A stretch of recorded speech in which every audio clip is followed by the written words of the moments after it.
Good evening, everybody. It's Steve with Real Progressives. Tonight, we're going to take a deeper dive into the Republican tax plan and how progressives should be responding to this. Should be a moment of honest reflection as to the tactics that we've spent for the last 40 years on the left, in terms of our strategy, in terms of the things that we talk about, in terms of the things that we pay attention to. Obviously, the Republican tax plan is an awful, just a vacuum cleaner of suction of GDP from the regular 99% up to the wealthy. However, let's talk about what this exposes for us. Before I get too far into that, let me let Dr. Kelton do some talking.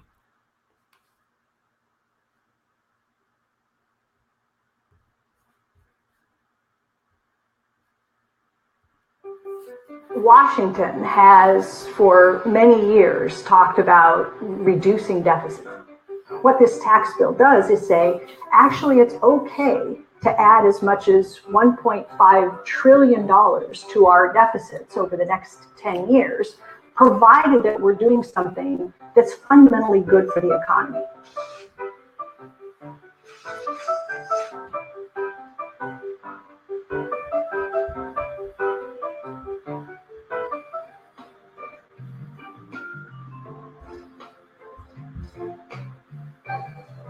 The deficit is the difference between how much money the government spends into the economy in a year and how much it takes back out of the economy in the form of collecting taxes. Let's say the government spends 100 into the economy, but it only collects 90 back out in the form of taxes. So we label that a government deficit. The part of the story that a lot of people tend to miss is what's happening in the rest of the economy. Because if the government puts 100 in and it only takes back 90, it means somebody's getting left with an extra 10. If you're in the bottom 80% of the income category in this country, you're likely facing not tax cuts over time, but tax increases. The benefits go overwhelmingly to those in the top quintile, the top 20%. And if you want to do really well, you need to be in the top 1/10 of 1%. Economists have this term called the marginal propensity to consume. And what it does is tell us how much of any additional dollar of income that you receive, how much of it will you turn around and spend into the economy? What is someone like Oprah Winfrey or Bill Gates going to do if their incomes increase significantly as a result of this tax cut? Let's say they get the average $250,000 of additional disposable income to work with. Are they going to go out and buy a new car? They're going to take the family on a vacation? The answer is no. They're already consuming everything they could possibly want to consume. Allowing them to have more disposable income isn't going to add new spending to the economy, creating more jobs for the rest of us. What it's going to do is it's going to say to them, here's some extra income, go buy some additional shares of stock, go buy some real estate, go make other investments with this money. And that's what they're going to do. And the likely result is that it's going to push up the prices of those asset classes. Stock market will do better. Real estate markets may go up, but I don't expect much of an increase in growth or employment. If you look at the history, going back as far as you can, you'll discover that the US is almost always in deficit. I think, though, that it opens the door to a new kind of conversation about deficit spending, one that would allow politicians on both sides to debate the best use of the budget deficit to achieve the broad goals of shared prosperity, more growth, better jobs, higher wages, and a more prosperous economy.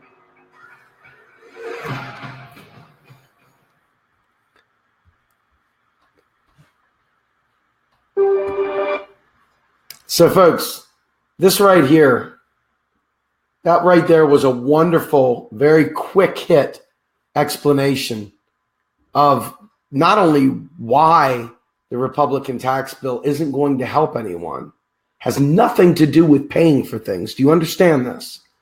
It has nothing to do with bankrupting the nation. Do you understand that?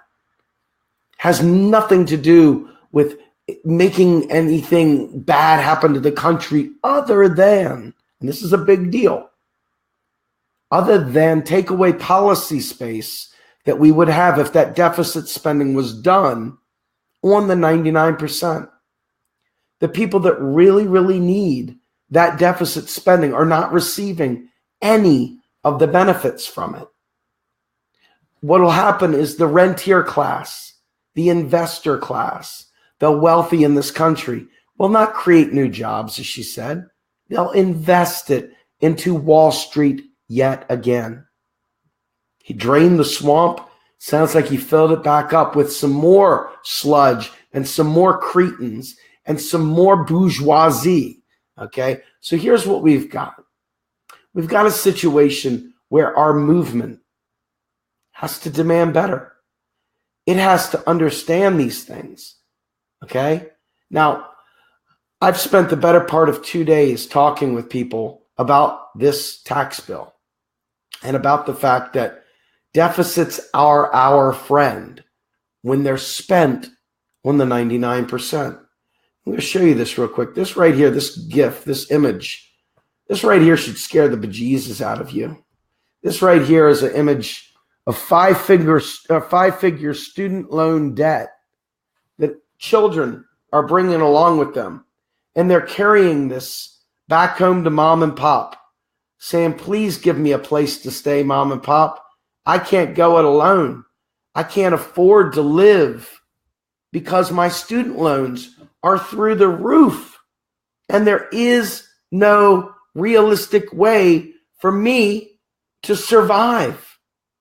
Friends, this is what we are up against. And I want to blame the Republicans. It would be fun to blame the Republicans. We would probably have more likes, more shares, more reach, more popularity if we sat there and talked about the Republicans all day long. They're horrible. They've done bad things. But when you know, you literally know, beyond the shadow of a doubt, that taxes don't pay for spending. Why are you not seeing people like Senator Sanders going out there and talking about radical shifts in Medicare for all instead of just the base level? I'm talking about expanding it big time. Why are they not out there right now countering this narrative? Why are they only talking about the tax scam? You understand what I'm saying? What we've got is a situation where the Democrats are going to put themselves up as the party of fiscal responsibility, when nobody but them believes that deficits are bad, obviously. Now, the GOP will use them.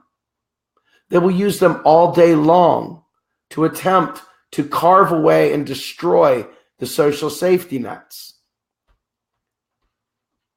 I hate to tell you this, but right now, our movement isn't strong enough to answer these questions. When we explain economics, people stop following the page. No joke. When we talk about how you're going to pay for it, people say, I'm tired of hearing about this. I want to hear more about these Trump stories. I'm not joking. I wish I was. When we explain the economic warfare that we are in, people's eyes glaze over. And they stop listening. And people get angry at us because we want to shake and wake them up. Because this is where ground zero of our entire movement finds its voice, where it finds its footing, where it finds its legs. $1.5 trillion in deficit spending over the next 10 years based on these tax cuts. That's not a lot of money, ironically. It sounds like a lot to us because you and I make nothing compared to that. But Dr. Joe Firestone has done the maths. Others have done the maths. And we realize right here, right now, with a $500 billion annual trade deficit, we have close to $2 trillion annually, not over 10 years, annually, that we could spend on the people. right now. And that would grow. But do you know why it's not going to happen? Let me ask you, how many people do you see that say MMT is crazy or that they're wrong? Do you see people ever say that? Do you see people ever call it a cult? You do, don't you? Those people are why it won't happen. There's a deficit of imagination within the progressive community. They can't imagine what life would be like without the shackles on their legs. They can't imagine what it would be like to send another man or woman to the moon again. They can't imagine what it would be like to have permaculture everywhere. We could literally transform our entire country into green energy yesterday. We could do it right now. But they want to dink and dunk around the edges. Why is that? Because they keep putting their hopes and their prayers in Democratic candidates that are on the payroll, that are on the funding trail of the very people we're fighting against. They're not willing to stand on their own 2 feet and fight back. They're waiting for a politician to tell them what's right and what's wrong. Going to be very hard to win this war with a lemming class that is waiting to be told what to do. Because they don't want to learn. They don't want to take the time to learn. But here we are, an opportunity of a lifetime, an extremely positive moment if you think about it through a slightly different lens. Slightly different lens. I've talked often about the $1.4 trillion of student loan debt that is out there that we could get rid of easily. Easily. I've talked at length about a federal job guarantee. Be so much cheaper than unemployment and having all the other sicknesses and illnesses and so forth that come from people not being able to get the health care that they need and the jobs that they need and have a family taken care of during those rough times. So much less expensive if you're concerned about cost. We have a deficit of imagination in our movement. We are chained to the lies that we've been told for 40 years. But you see clearly the Republicans are not chained by those same things. You clearly see the Republicans are not chained by those things. They are going to do what they're going to do, and they are going to do it without an apology.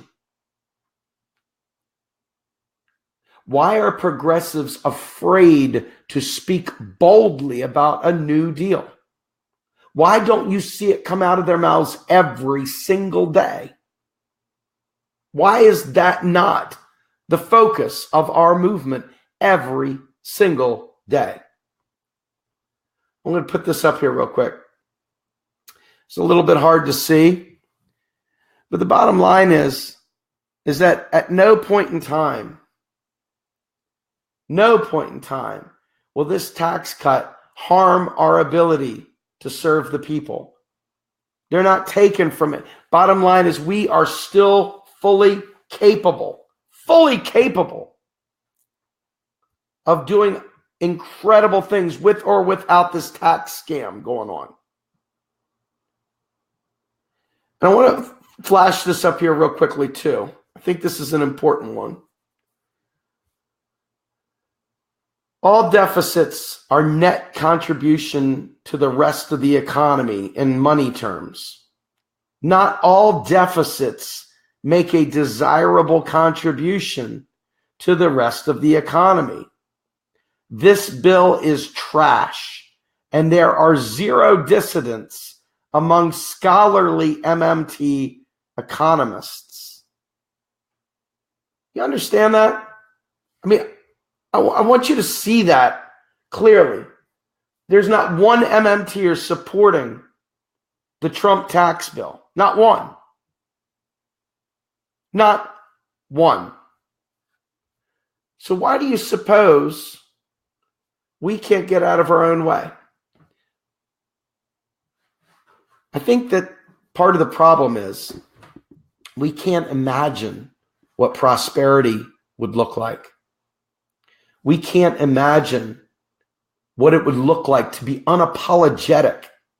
Think about all the times that Democrats in the past have acted like they were almost embarrassed that they were going to spend on entitlement programs.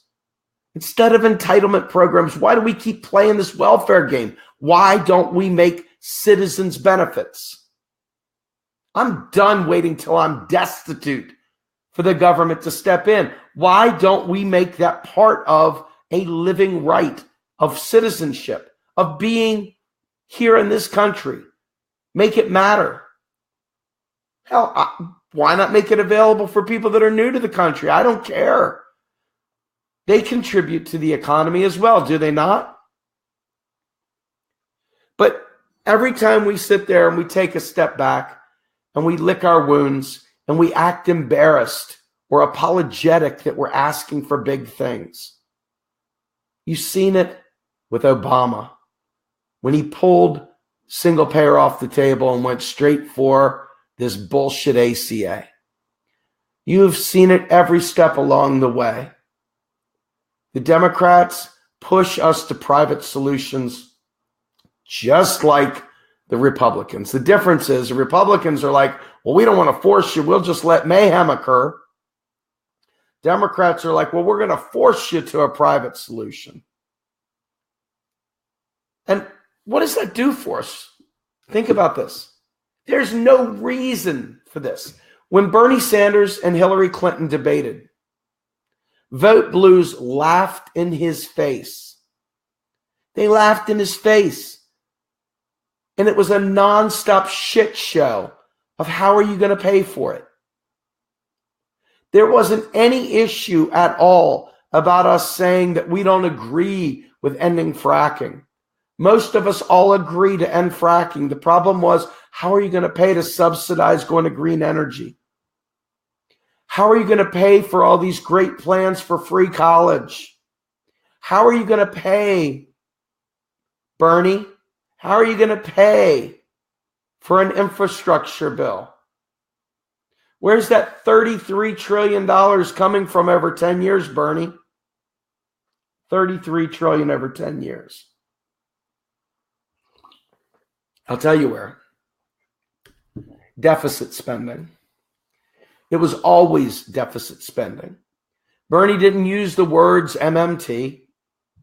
Bernie always still comes back to the same garbage comments that he said in the past about how you're going to pay for it. Well, we're going to raise the Wall Street speculation tax, and says these things because that's what the public wants to hear. The sad, pathetic public wants to hear that their taxes are going to things. They don't want to know the truth. Like the Matrix, reinsert me so I can eat a steak. Let me see the girl in the red dress again. They want to be reinserted. They want to know that their tax dollars are going to something. They can't handle the truth that their taxes are freaking deleted. So because of an inability to deal with life on life's terms, reality as it were, we stay stuck in a paradigm. But Bernie laid the stage, $33 trillion over 10 years. $33 trillion in spending over 10 years.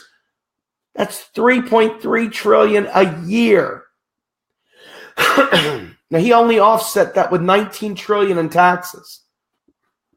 Maybe that's enough. Maybe it's not enough. I don't know. I didn't do the math on that. What I can tell you is that we have done the math on the idea of the space, the public policy space available to us.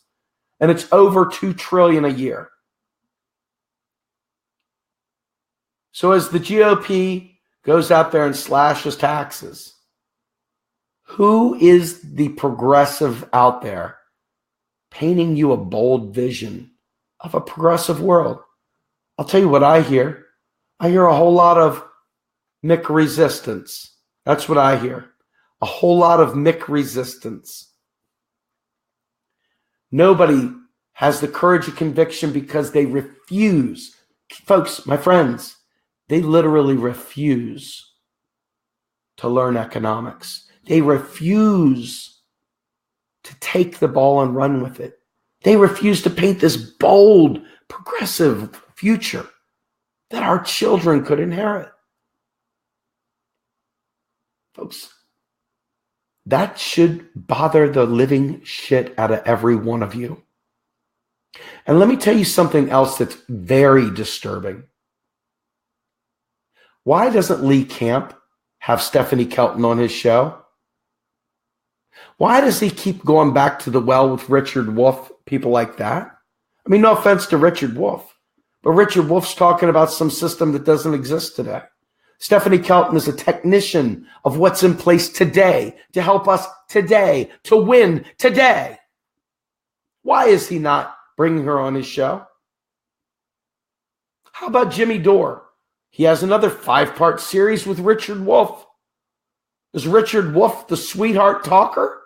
What's the deal with Richard Wolff? He's not even an economist. He is a Marxist, which is talking about workplace, equality. He's talking about power of control over who has the means of production. But he is not somebody that understands federal financing. That's not his forte. That's not what he does. So why is it none of these people are putting these key people on their shows? Why isn't Tim Black asking for Stephanie Kelton to be on his show? Sam Sater had Stephanie Kelton on his show not too long ago. Stephanie Kelton has been on several shows recently. She's been writing for the New York Times. She's been writing for the LA Times. She's been in Bloomberg. She's been in Market Watch. She's been all over the place.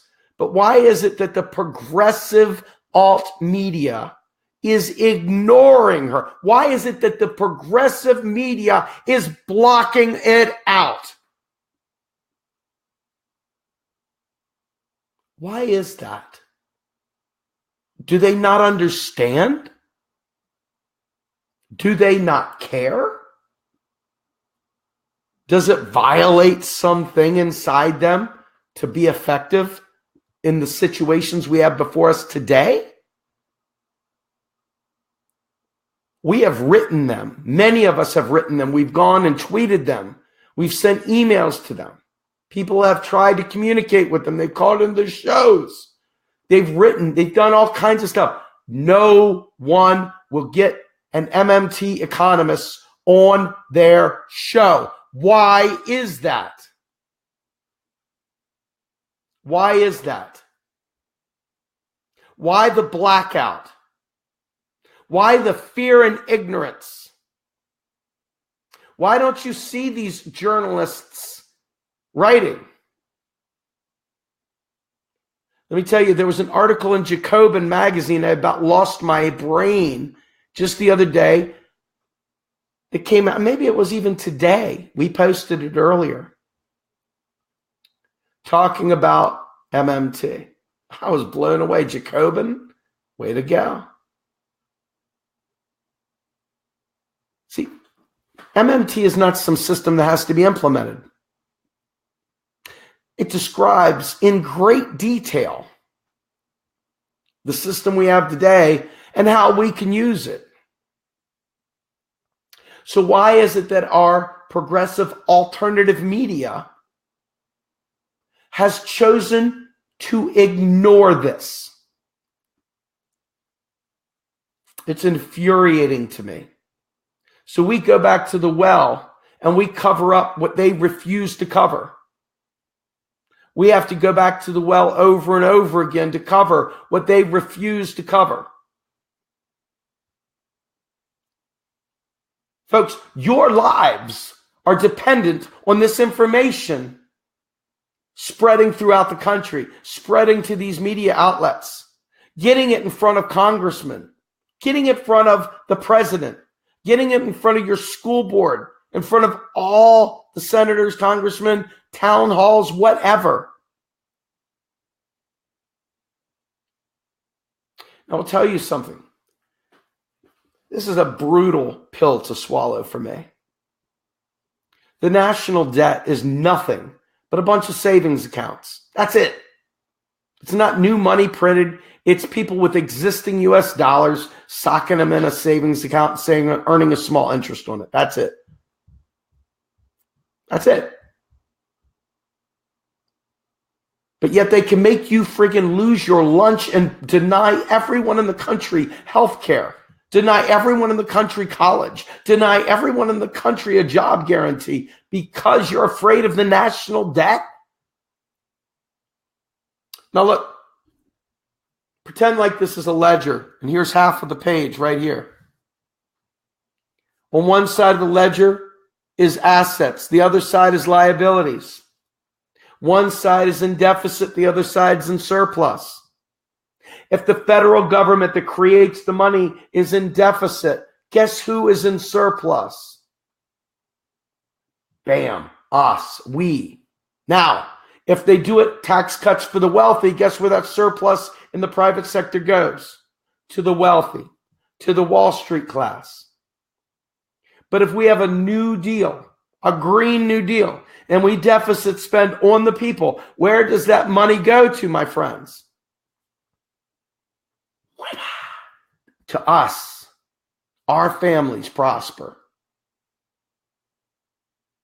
There is never an excuse to celebrate a federal surplus when your country is a net importer. And there is never an excuse for unemployment because, quite frankly, the government is in control of that. If there's unemployment, the deficit's too small. So why do we continue to bear the brunt of all the pain and suffering? Mitch McConnell came out and said, I'm sorry, folks, there's no way we can craft a tax deal that will help all the middle class. Bullshit. Bullshit.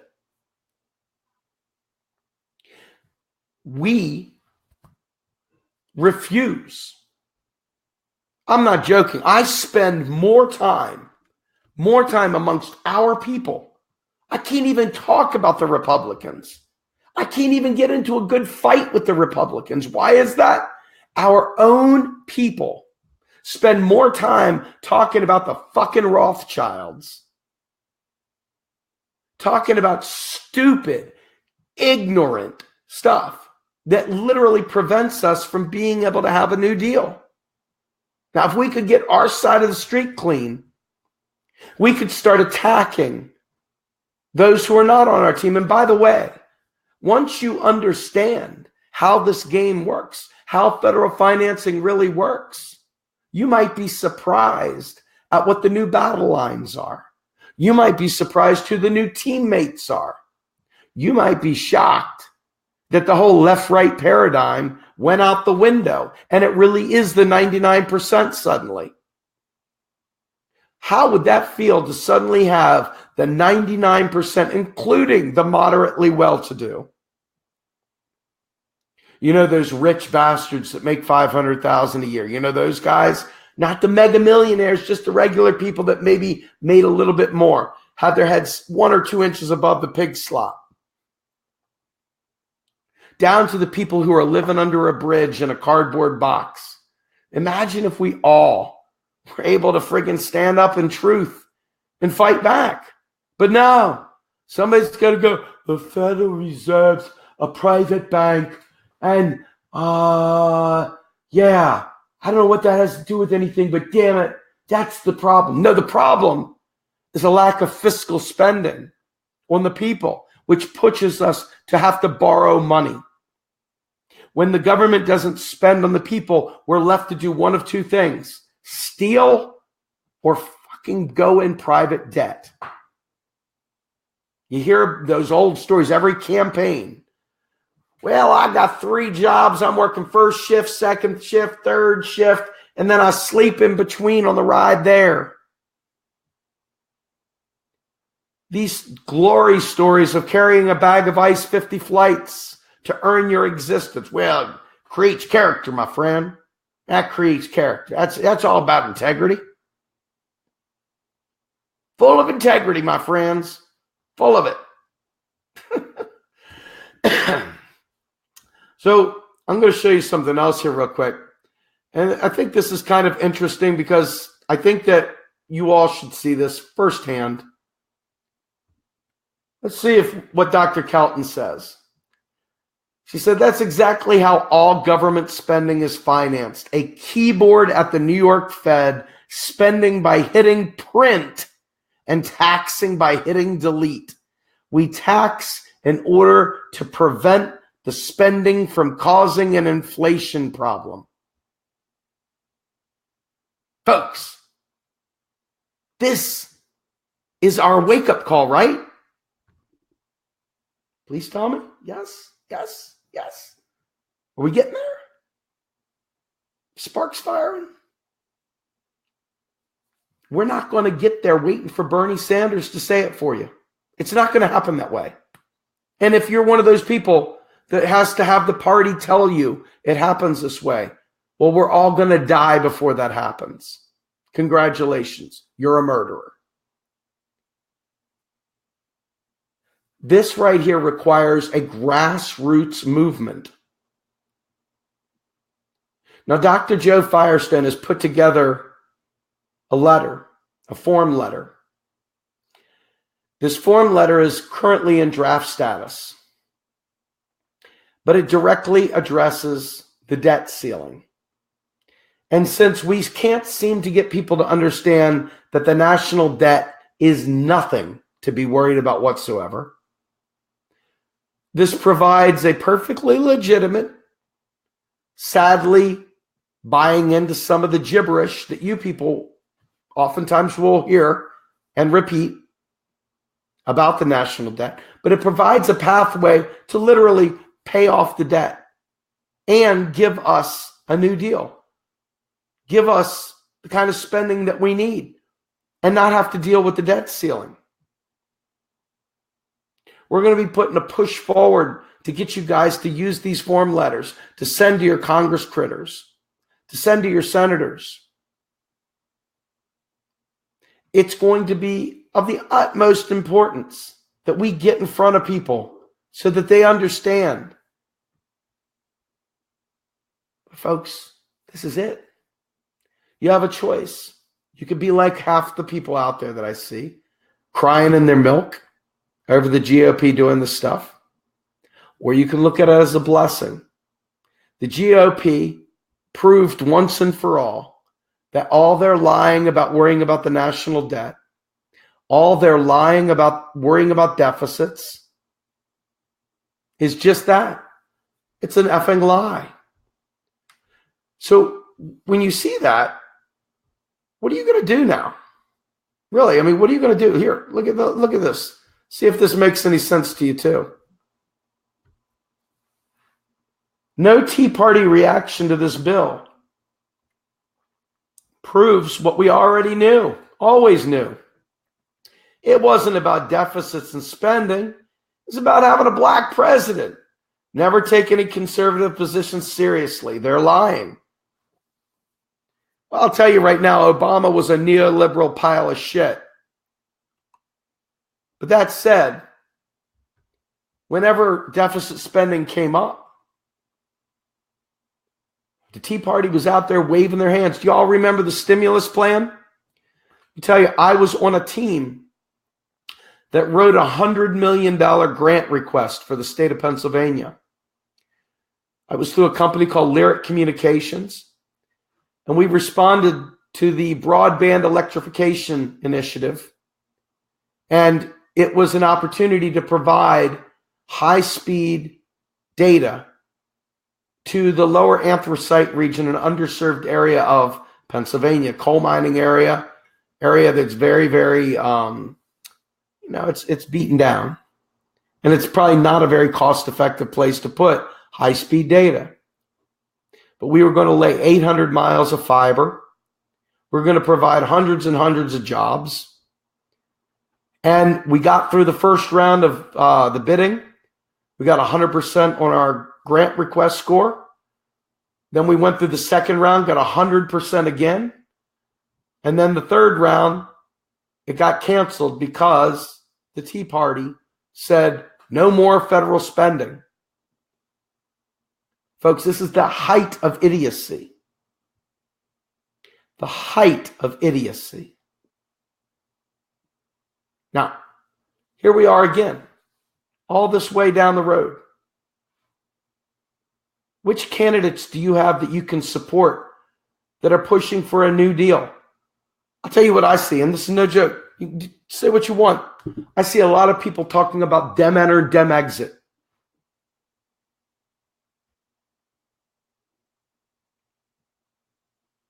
You know what I have to say to that? Fuck you. You got nothing for me. If you can't lay out in great detail, how are you going to pay for it? If you're not bold, how are you going to help me? I don't want somebody out there just saying the things we've all said. We all want an end to fracking. Well, how are you going to pay to solve the green energy problem? How are you going to subsidize those companies? How are you going to get the people to sign off on it? You got to have a bold vision. You can't keep dinking and dunking around the edges. You don't want any more wars for oil? Well, that means you've got to get off of oil, doesn't it? How are you going to do that? Are you going to have to make a deal with the devil and help subsidize those industries to get us onto green energy to save the planet? Or are you going to have a revolution? We can't even get people to understand this stuff, folks. Which revolution are you thinking we're going to have? The dem enter revolution? Is that the revolution?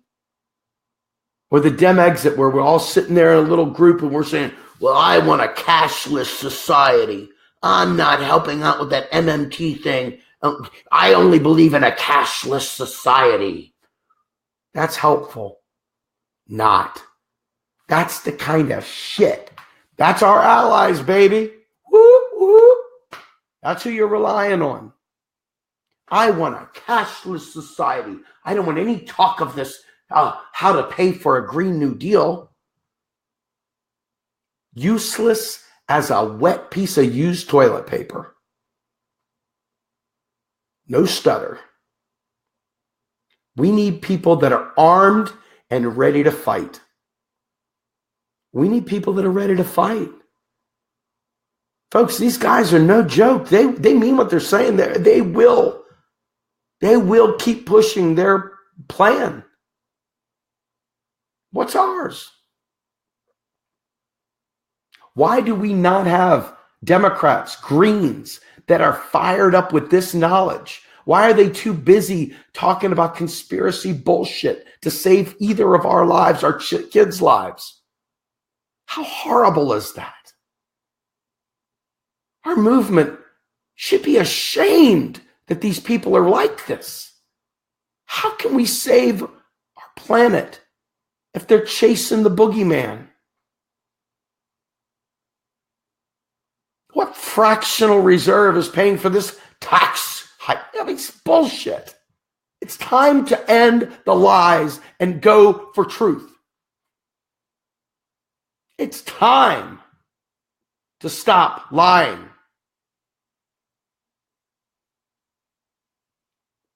Right now, you know what? People my phone goes up. I get inbox after inbox after inbox. People saying, hey, will you interview this candidate, Steve? Will you interview that candidate, Steve?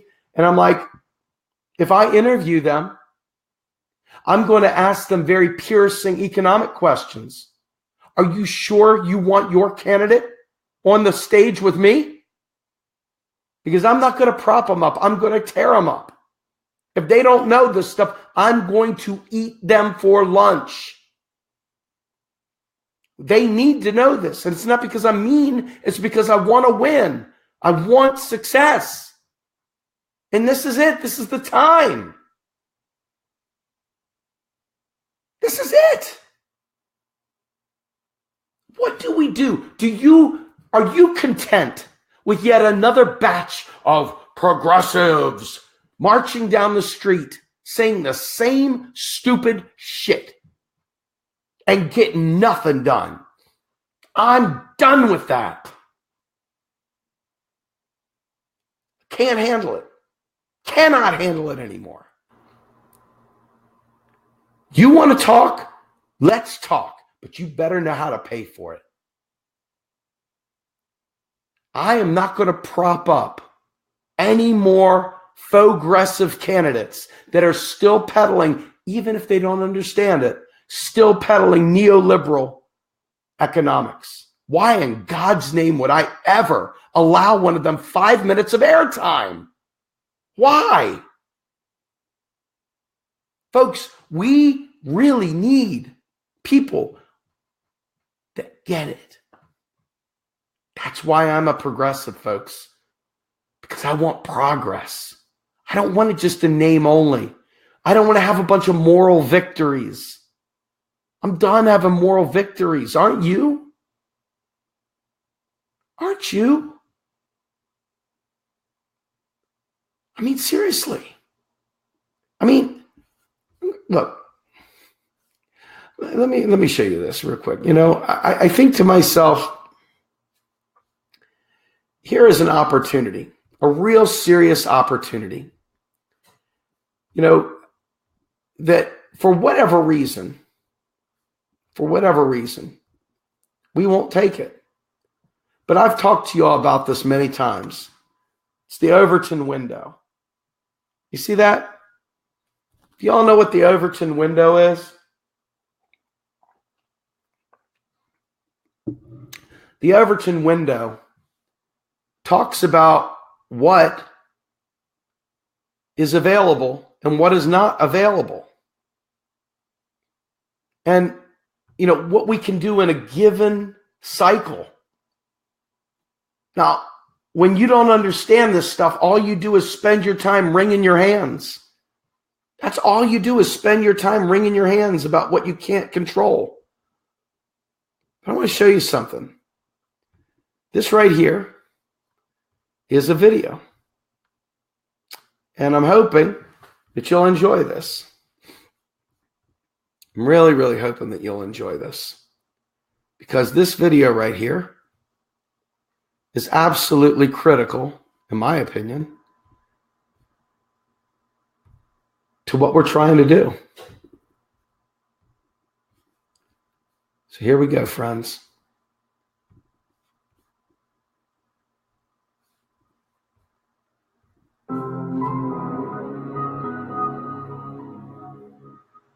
And which audiences are you talking to that are getting this?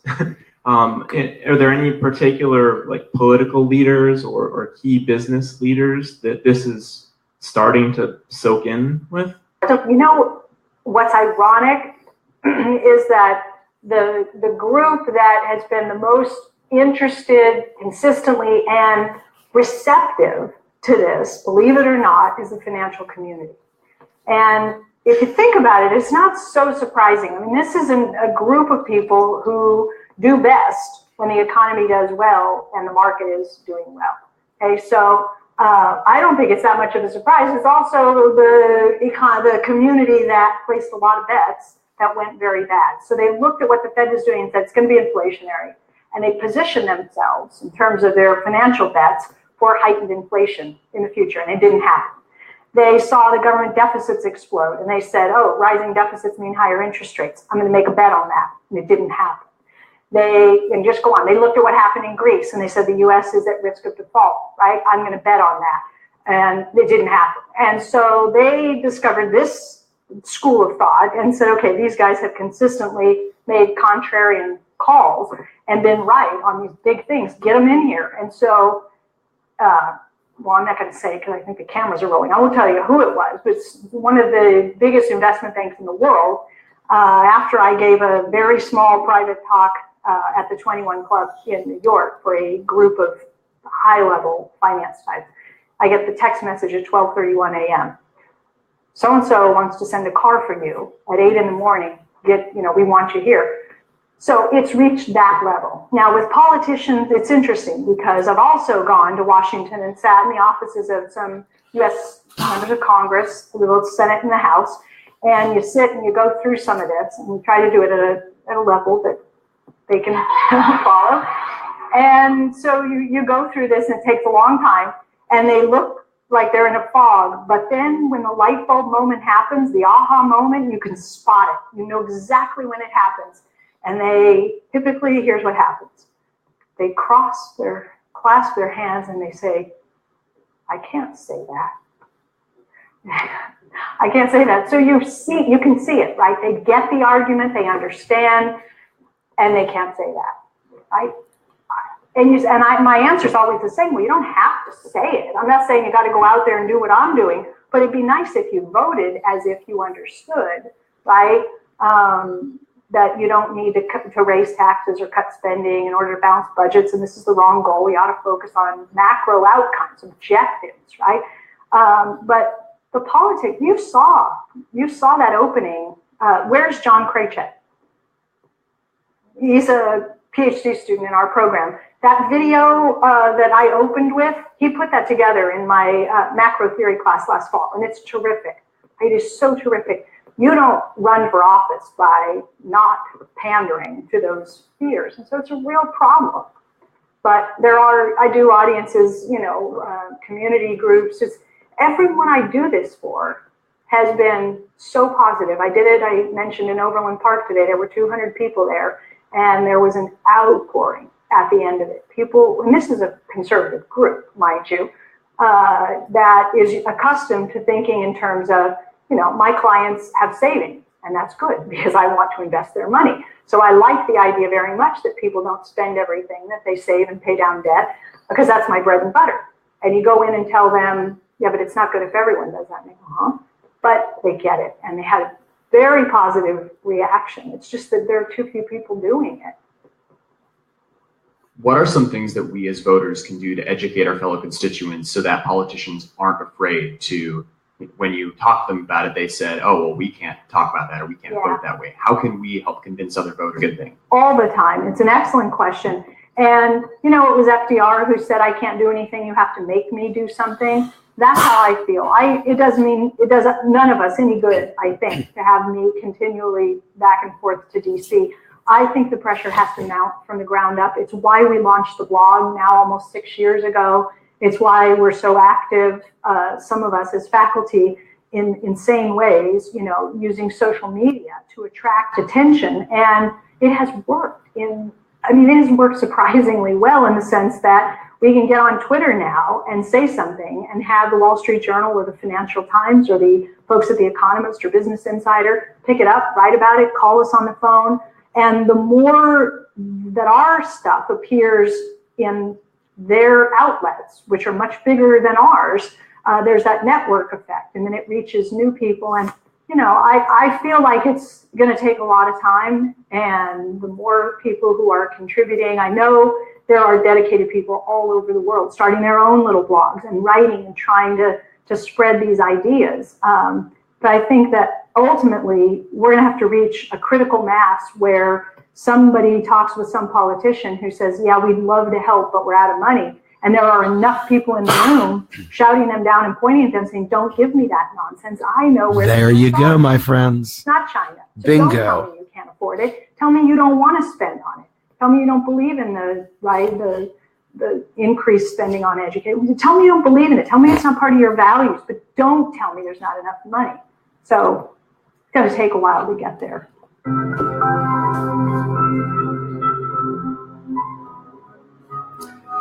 So that, my friends, is a very, very obvious, important video. I'm hoping that you all will begin to say, oh, I see now why Steve is pushing for this so hard. I think it's also instructive. And I'm sorry if there was an issue with the quality of the audio there. But I'm going to go ahead and I'm going to bring one more thing up here real quickly, if you give me just a moment. And I think this is worth showing. For those of you who understand this, you'll immediately understand that this is like the most important thing of them all. These are the people. That's irresponsible. These people right here. Your favorite people. Your favorite people. Is turning us into slaves. You might well literally lock us into chains, at least our children. We got to deal with this big long-term debt problem, or it will deal with us. And it is I think it is innocent. I'm asking you, join us to stop this fiscal train wreck. Join us to protect our children from an inferior standard of living, from a crushing... Horrible liars. Look at that big liar. Big, fat, pumpkin head liar.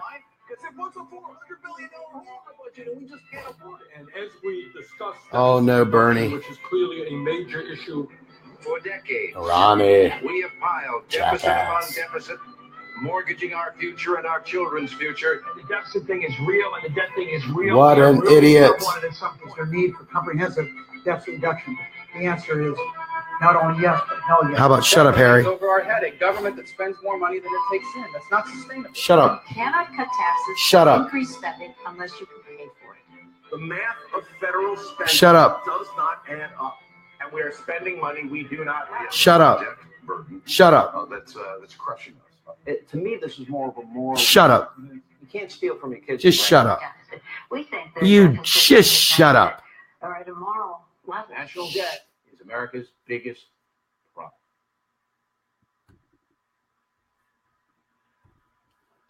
Come on, man. This is the kind of garbage that we're fed day in and day out. You're smarter than that, right? Now you know. When you watch these debates, when you listen to these people talk, you know. You can slice through their bullshit like a hot knife through butter now. You've been given the tools to be a better citizen. You've been given the tools to be a better progressive. And you've been given the tools to fight for a new deal. This GOP tax scam is a scam and a half. It's a horrific, horrific deal because of the income inequality and the fact that it's pushing more latent dollars to just go running around Wall Street and not helping a single person get out of their $100,000+ student loan debt, to dig out of holes financially, to dig out of healthcare holes, to pay for college for our kids, to upgrade our infrastructure throughout the country, to change us to green energy. Folks, it's all there. When are you going to join in the fight? I'm Steve Grumbine with Real Progressives. Have a good evening.